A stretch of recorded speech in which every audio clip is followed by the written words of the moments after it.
নমস্কার বন্ধুগণ, আমি সংযুক্তা এসে গেছি একটা নতুন পর্ব নিয়ে। আমার চ্যানেল আননোন হিস্ট্রিতে আপনাদের সকলকে স্বাগত জানাই। আজ আমি যাচ্ছি দক্ষিণেশ্বর কালীবাড়ি। একটু অবাক হবেন, তাই তো? আমি তো থাকি হায়দ্রাবাদে, এখানে কলকাতার দক্ষিণেশ্বর কালীবাড়ি কোত্থেকে আসবে? হ্যাঁ বন্ধুরা, এখানে প্রবাসী স্বর্ণশিল্পীদের তৎপরতায় একটা ছোট্ট দক্ষিণেশ্বর কালী মন্দির তৈরি করা হয়েছে। আমার সাথে আপনারা থাকুন, নিয়ে যাব সেই মন্দিরে। চলুন যাই।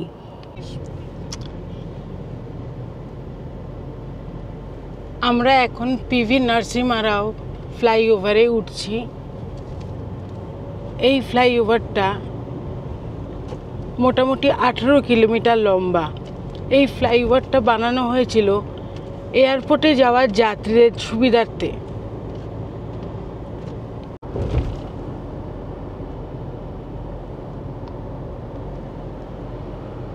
এই দেখুন, এটা মাছের আকৃতির একটা বিল্ডিং। এইটা হচ্ছে এখানকার ফিশারি ডিপার্টমেন্টের অফিস। এই 18 কিলোমিটার দীর্ঘ নরসিমহা রাও এক্সপ্রেসওয়ে আমরা কিন্তু শেষ করে ফেললাম। নেমে এলাম ফ্লাইওভার থেকে নিচে। ফাইনালি আমরা পৌঁছে গেলাম হায়দ্রাবাদ বেঙ্গলি স্বর্ণশিল্পী বিবেকানন্দ কালী মন্দির।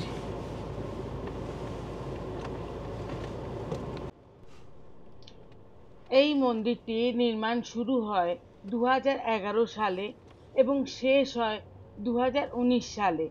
2019 সালের জানুয়ারি মাসে এখানে মা ভবতারিণীকে প্রতিষ্ঠা করা হয়। বলা বাহুল্য, এই মন্দির নির্মাণের সময় যত ইট দরকার হয়েছিল সেই সকল ইটের মাটি আনা হয়েছিল কলকাতা থেকেই। কলকাতার মাটিতেই তৈরি হয়েছিল ইট, এবং সেই ইট দিয়েই তৈরি হয়েছে এই মন্দির প্রাঙ্গণ এবং মন্দির।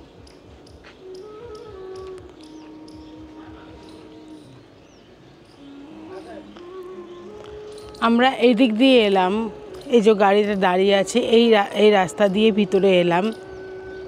এখানে এতগুলো দোকান, দোকানের সামনে যে জায়গাটা, এটা পার্কিং। আপনারা গাড়ি নিয়ে আসলে পার্কিং করতে কোনো অসুবিধা হবে না। আমরা দক্ষিণেশ্বরের মন্দিরে যেরকম দেখি, গেটের সামনেই গঙ্গা বইছে। এই যে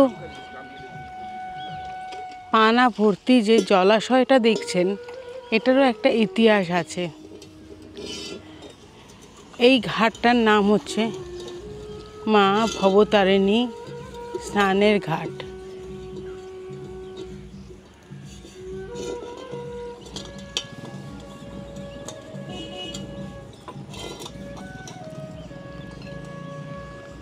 আর এই যে জলাশয়টা দেখছেন, এর ইতিহাসটা আমি একটু পরে আপনাদের বলছি।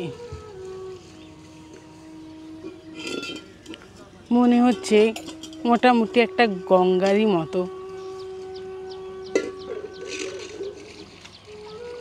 এটা হচ্ছে মন্দিরের মূল দ্বার।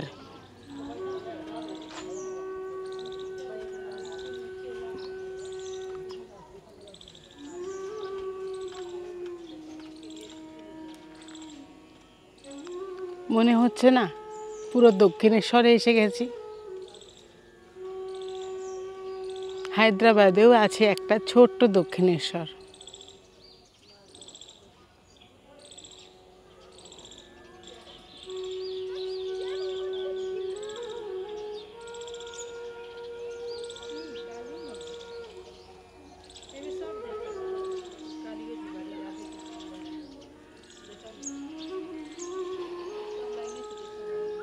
চলুন এবার দেখাই এখানে কোন কোন দেবদেবীর মন্দির আছে।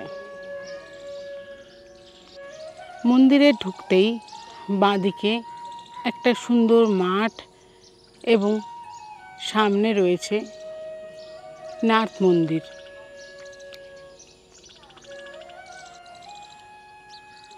নাথ মন্দিরের সাথে লাগোয়া মূল মন্দির মা ভবতারিণীর মন্দির। নাথ মন্দিরটা খুব সুন্দর করে সাজানো।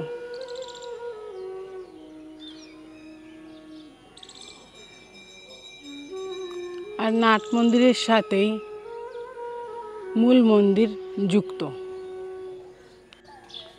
নাথ মন্দিরে ওঠার সিঁড়িগুলো কিন্তু খুব সুন্দর পাথর দিয়ে তৈরি করা।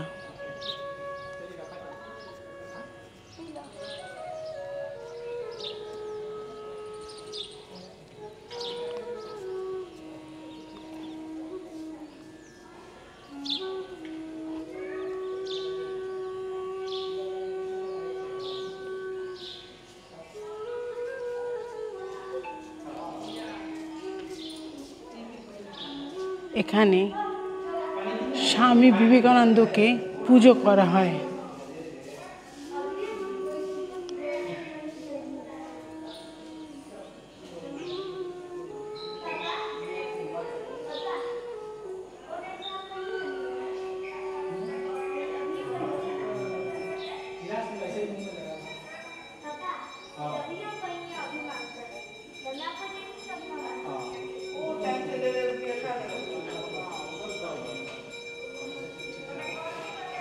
এখান থেকে সোজা মা ভবতারিণীকে দেখা যাচ্ছে।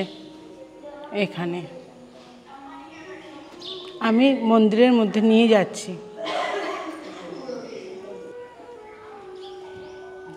এই মন্দির পরিসর খুব সুন্দরভাবে সাজানো। এখানে একটা কৈলাস পর্বত তৈরি করা আছে, এই যেখানে শিব ঠাকুর, মা পার্বতী, গণেশ এবং নন্দী ও সিংহ বিরাজমান।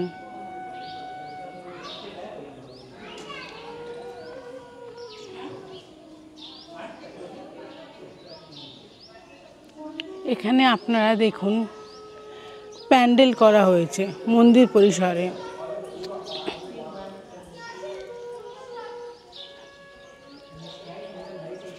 এখানে অন্নপ্রাশন, পৈতে, প্রি ওয়েডিং শ্যুট সব কিছু হয়, কিন্তু সেক্ষেত্রে আগে থেকে বুকিং করতে হয়।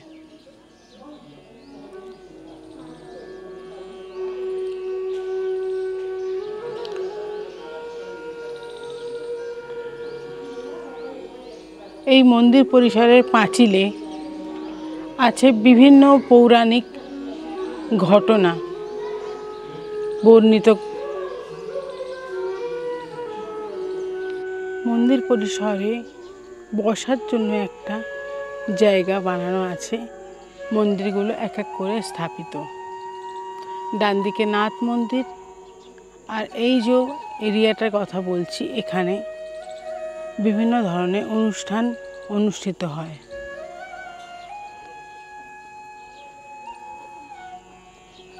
এখানে খুব সুন্দর গাছপালা দিয়ে সাজানো, ভীষণ সুন্দর জায়গা।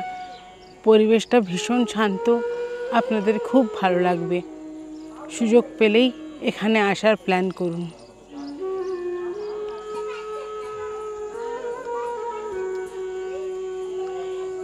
এসে গেছি তিরুপতি বালাজির মন্দিরে। এই মন্দিরে উনি বিরাজমান।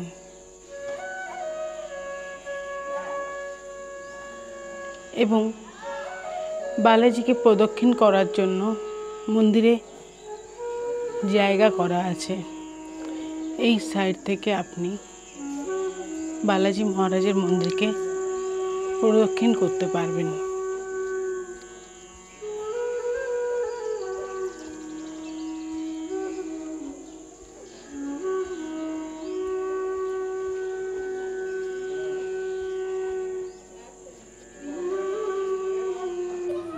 এসে গেছি দেবাদিদেব মহাদেবের মন্দিরে। এখানে মহাদেব বিরাজমান। মহাদেবের সামনে আছে নন্দী মহারাজ। এখানেও মন্দির প্রদক্ষিণ করার জন্য যথেষ্ট জায়গা দেওয়া আছে,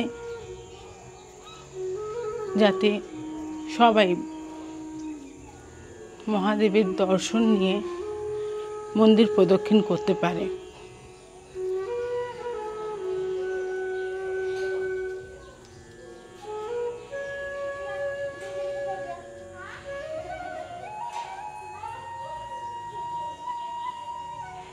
বলা বাহুল্য, এই যে মন্দিরের সিঁড়িগুলো আপনারা দেখছেন, এগুলো খুবই ছোট ছোট সিঁড়ি। মানে কোনো মানুষের যদি হাঁটা চলাতে অসুবিধা হয়, উনি ইজিলি কিন্তু উঠতে পারবেন মন্দিরে। মন্দির প্রদক্ষিণের জন্য সেই সুযোগ করে দেওয়া আছে।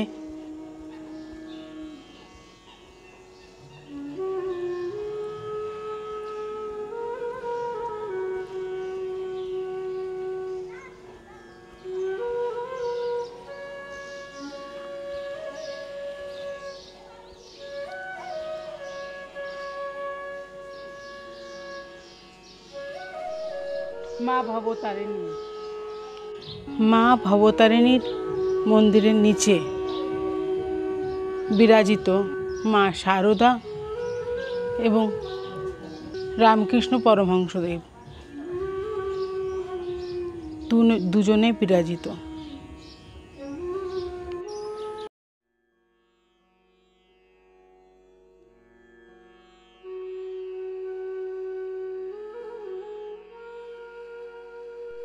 বাঁ দিকে সিদ্ধিদাতা গণেশের মন্দির আর ডান দিকে রয়েছে রাধা কৃষ্ণের মন্দির।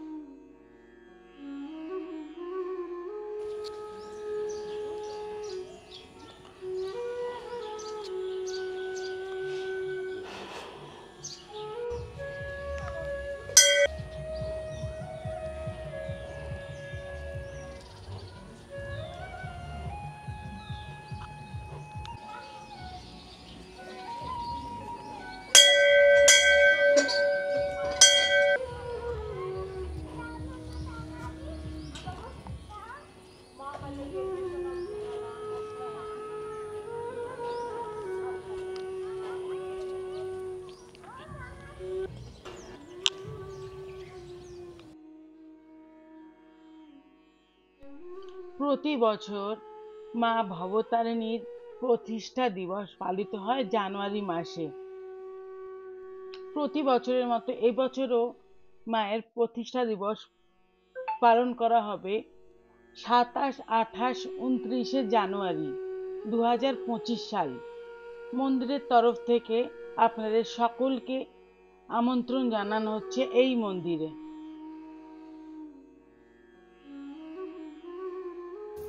মূল মন্দিরের নিচে এই সিঁড়ির নিচে এই দরজাটা, এটা হচ্ছে রান্নাঘর।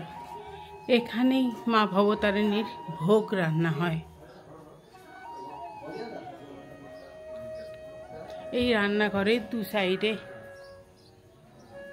শারদা মা এবং পরমহংসদেবের মূর্তি।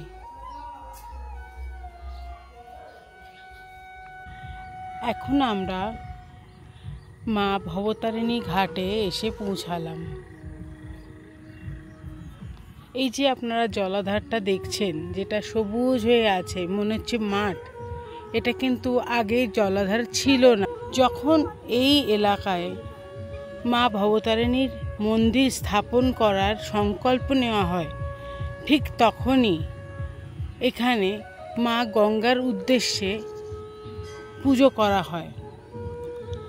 যখন থেকে এই পুজো হয়েছে, তখন থেকে এখানে এই ঘাটে পুজো করার পর এই মাঠ ধীরে ধীরে জলাধারে পরিণত হয়।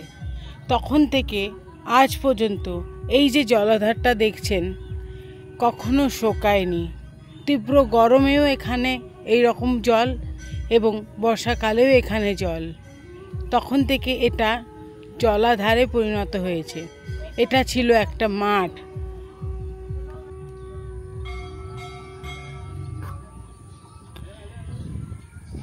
লোকের মান্যতা এই যে এই জায়গায় সাক্ষাৎ মা ভবতারিণীর বাস। যদি না হতো, একটি মাঠ কিভাবে জলাধারে পরিণত হতে পারত। দিগন্ত বিস্তৃত মাঠ যেটি জলাধারে পরিণত হয়েছে, এবং এই জল শোকায় না। বছরের যে কোনো সময় আপনি আসবেন, এই জলাধারে জল দেখতে পাবেন। এখন সন্ধ্যা আরতির সময় হয়ে গেল, যাওয়া যাক মন্দিরে।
স্ক্রিনে দেওয়া নাম্বারটি মন্দিরের জেনারেল সেক্রেটারির নাম্বার। আপনারা বুকিংয়ের জন্য ওনাকে ফোন করতে পারেন। ডেসক্রিপশন বক্সে মন্দিরের নাম্বারটাও দিয়ে দিলাম, দেখে নেবেন। সন্ধে 6:30টায় সন্ধ্যা আরতি দেখে ফাইনালি আমরা বাড়ির দিকে রওনা হলাম। আমার ভিডিওটি শেষ পর্যন্ত দেখার জন্য অসংখ্য ধন্যবাদ আপনাদের। আমার ভিডিওটা যদি আপনাদের পছন্দ হয়, please like, subscribe and share করে দেবেন। ধন্যবাদ।